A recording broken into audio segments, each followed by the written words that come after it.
நல்ல சினிமா நேயர்களுக்கு வணக்கம். நீங்க எங்களுக்கு தொடர்ந்து கொடுத்துட்டு வர ஆதரவுக்கு நெஞ்சார்ந்த நன்றிகளை தெரிவித்துக் கொள்கிறோம். ஒரு சின்ன வேண்டுகோள், நல்ல சினிமா சேனலை இதுவரைக்கும் சப்ஸ்கிரைப் பண்ணாதவங்க கீழே இருக்கிற சப்ஸ்கிரைப் பட்டனை பிரஸ் பண்ணி உடனே சப்ஸ்கிரைப் பண்ணிடுங்க. அதோட அந்த பெல் ஐக்கனையும் கிளிக் பண்ணிடுங்க. நாங்க வெளியிடுற வீடியோஸ் எல்லாம் உடனுக்குடன் உங்களுக்கு தெரிய வர அது ஹெல்ப்ஃபுல்லா இருக்கும். நன்றி.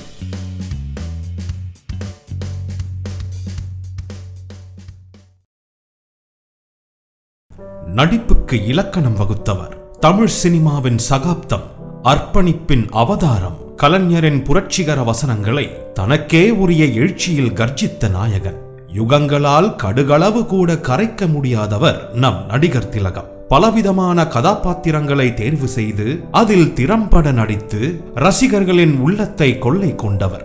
இப்படி ஒவ்வொரு விஷயத்திலும் உயர்ந்து நின்ற சிம்மக்குரலோன், இந்திய சினிமாவின் தவிர்க்க முடியாத ஆளுமை, எவரோடும் ஒப்பிட முடியாத தனித்துவம் வாய்ந்தவர். இவர் நடிப்பில் மட்டுமல்ல, வாயசைத்து பாடும் பாடல்கள் ஒவ்வொன்றிலும் வாழ்ந்திருப்பார். தமிழகத்தில் தேசியத்தையும் தெய்வீகத்தையும் தன் படங்கள் மூலமும் பாடல்கள் மூலமும் பரப்பியவர். தான் ஏற்று நடிக்கும் கதாபாத்திரங்களுக்கு உயிரூட்டி பல சுதந்திர போராட்ட வீரர்களாக, தியாகிகளாக தனது தேர்ந்த நடிப்பால் நம்மோடு இன்றும் வாழ்பவர். அவர் படத்தில் பாடிய, அதாவது சிவாஜி வாயசைத்த சில பாடல்களை பற்றி சற்று வித்தியாசமான கோணங்களில் பார்க்கலாம். தியாகம் திரைப்படத்தில் வியட்நாம் வீடு திரைப்படத்தில் இடம்பெற்ற உன் கண்ணில் நீர் வழிந்தால் என்ற பாடல்.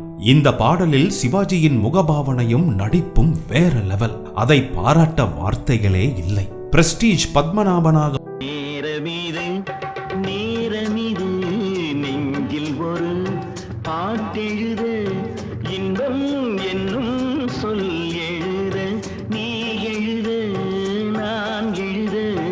பிறந்தது பேரெழுது, பிறந்தது பேரெழுது. 1979ஆம் ஆண்டு வெளிவந்த திரிசூலம் படம் நடிகர் திலகத்தின் 200வது படம் என்ற பெருமையுடன் வெளிவந்தது. SP பாலசுப்ரமணியமும் KJ யேசுதாசும் இணைந்து பாடிய பாடல். 2 கைகள் நான்கானால் இருவருக்கேதான் எதிர்காலம் என்ற பாடல் வரிகள் இன்றும் நம் நெஞ்சை வருடும். அதை மிக அருமையாக திரையில் பாடியிருப்பார் நடிகர் திலகம்.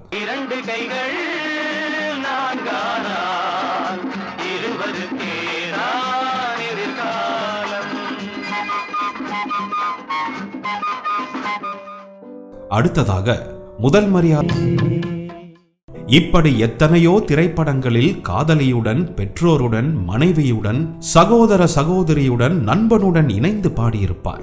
இது எல்லாவற்றுக்கும் மகுடம் வைப்பது போல பந்தம் திரைப்படத்தில்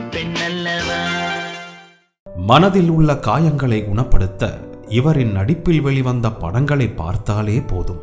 காயங்கள் மட்டுமல்ல, காயங்களின் சுவடே இல்லாமலாக்கும் அபூர்வ சக்தி இவரின் நடிப்புக்கு மட்டுமே உண்டு. உங்களுக்கு இப்படி எந்த பாடல் நினைவுக்கு வருகிறது? நீங்கள் மிகவும் ரசித்த சிவாஜியின் பாடல் எது என்பதை கமெண்ட் செக்ஷன்ல சொல்லுங்க.